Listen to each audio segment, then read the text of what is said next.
Olá, gente querida, que a paz do Senhor esteja com vocês. Falo com cada um de vocês nesta bela segunda-feira, enquanto aguardamos o fim desse nosso confinamento, que já dura 74 dias. Vamos em frente, na força que Deus nos concede, cuidando da nossa saúde espiritual, mental, também física, durante esses dias. Algum tempo atrás eu fui incluído numa lista de um famoso psiquiatra, conferencista, escritor brasileiro, que convidava para um curso de gestão emocional. Achei o tema interessante nesses dias em que a gente precisa cuidar muito das nossas emoções. E como são todos os cursos oferecidos hoje em dia, a isca é gratuita, né? É um curso gratuito, as 3 primeiras palestras foram assim, liberadas. E aí, depois que o freguês deu a mordida, vem o preço. Todos fazem isso hoje. Mas como eu achei o tema relevante, até pensei em continuar. Quando recebi o recado de que os primeiros inscritos teriam um desconto de R$1.000. Aí eu não quis nem ver o preço. Sim, você ouviu bem, o desconto era de R$1.000. E isso me levou a uma reflexão que muitas vezes eu faço e penso assim, o cara estudou, ele ralou, adquiriu conhecimentos, se tornou muito bom naquilo que ele faz, ficou rico, muito rico. Então por que numa hora dessas, onde estão todos em frangalhos emocionais, onde se vislumbra uma depressão sem precedentes, por que o cara não pode abençoar o seu povo e oferecer seu conhecimento e sabedoria, se não de graça, mas pelo mínimo? Por que não ajudar as pessoas numa hora dessas? Se a vida foi boa e generosa para comigo, se Deus me deu a capacidade e o conhecimento, e como Ele mesmo disse, já passou por essa situação de pobreza e necessidade na infância. Então, por que não, agora, abençoar outras pessoas para saírem dessa situação? Indo adiante, fico pensando, o mesmo acontece com grandes doutores, cientistas, pessoas que adquiriram um notório saber em alguma área. Pessoas que muitas vezes, financiadas em seus estudos pelos impostos pagos por cada um de nós, depois cobram milhares e milhares por uma consulta, por um produto, por um auxílio que poderiam, às vezes, dar de graça salvando vidas.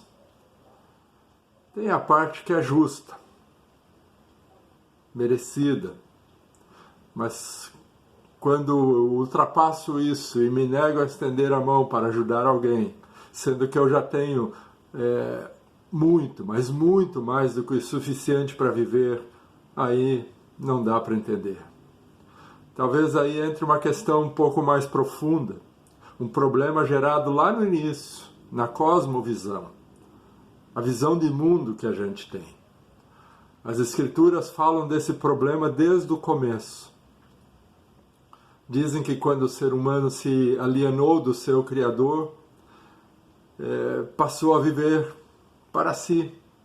Cada um passou a viver por si e para si. E assim, ele quis logo construir uma torre que chegasse aos céus. Lembram dessa história? A famosa Torre de Babel.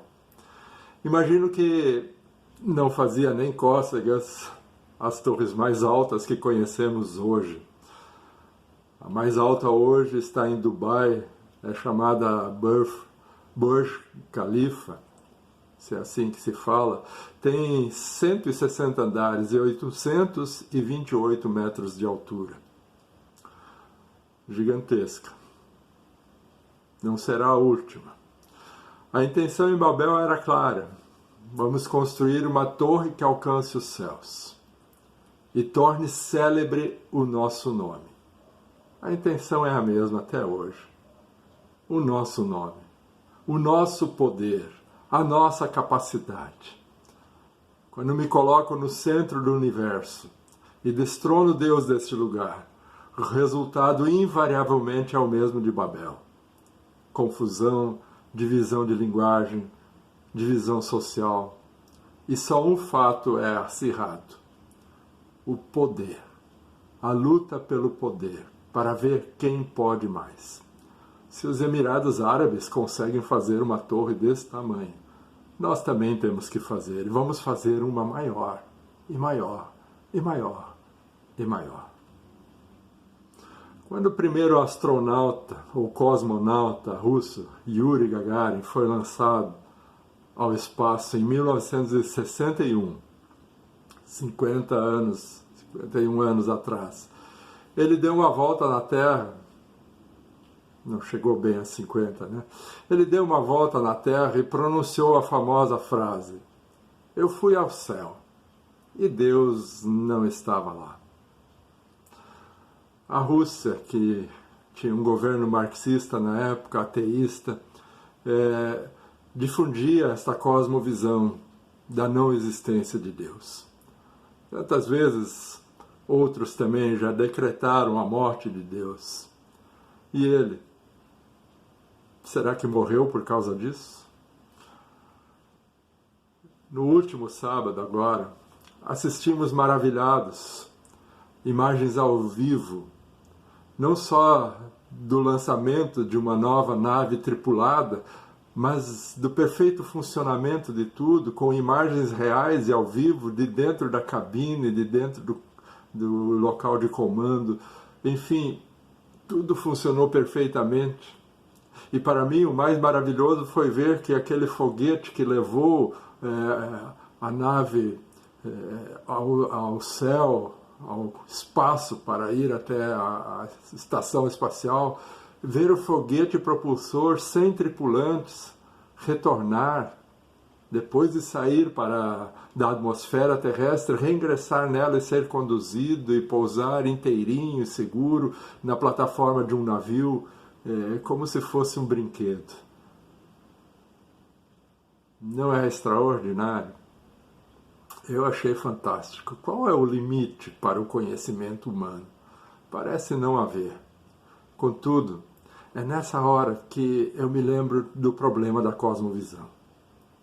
Todos, naquela missão, agradeceram à equipe, ao trabalho em equipe, à NASA, à empresa SpaceX, ao governo americano. Ninguém lembrou de Deus. Este maravilhoso Deus que fez o ser humano à sua imagem e semelhança, tão grande, tão capaz, não foi nem lembrado. Assim, os bilhões gastos nessa empreitada maravilhosa certamente vão servir para a vantagem e o lucro de alguns governos, empresas, pessoas. Quando nós não reconhecemos a Deus e que vem dele toda a boa dádiva e todo o conhecimento, inclusive as leis físicas perfeitas, estáveis e maravilhosas deste universo que permitem uma nave retornar e termos este conhecimento para fazer isso, o resultado invariavelmente é a luta pelo poder. A força e a lei do mais forte, para citar Darwin. Por causa disso, eu não consigo reverter e dividir com o fraco, o pobre, o necessitado, aquilo que é meu, porque eu conquistei com o meu esforço, não porque eu recebi de alguém.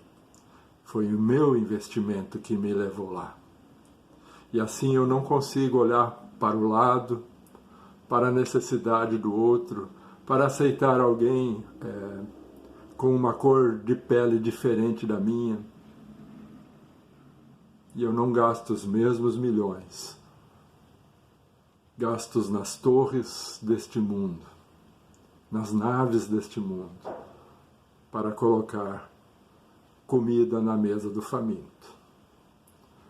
Se eu reconheço que tudo o que tenho é dádiva de Deus, é graça, privilégio, eu não estarei mais apto, ou melhor, eu estarei mais apto a dividir, não cobrar, ser justo. De graça recebeste, de graça dai, diz o Senhor.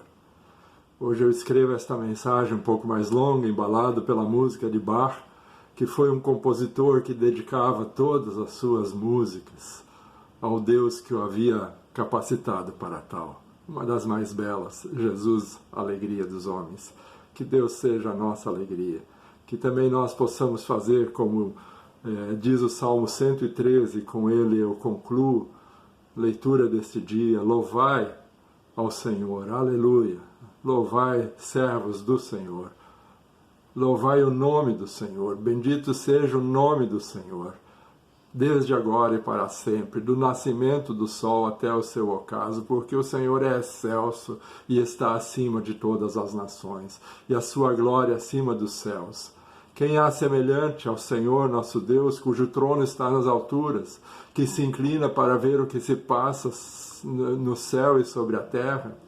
Ele ergue do pó o desvalido e do monturo necessitado, para o assentar ao lado dos príncipes, sim, com os príncipes do seu povo. Faz que a mulher estéril viva em família e seja alegre mãe de filhos. Que Deus nos ajude. O que Ele enxerga quando Ele olha para nós? Que tenha misericórdia de nós e nos ajude. Um grande abraço e uma abençoada semana a todos.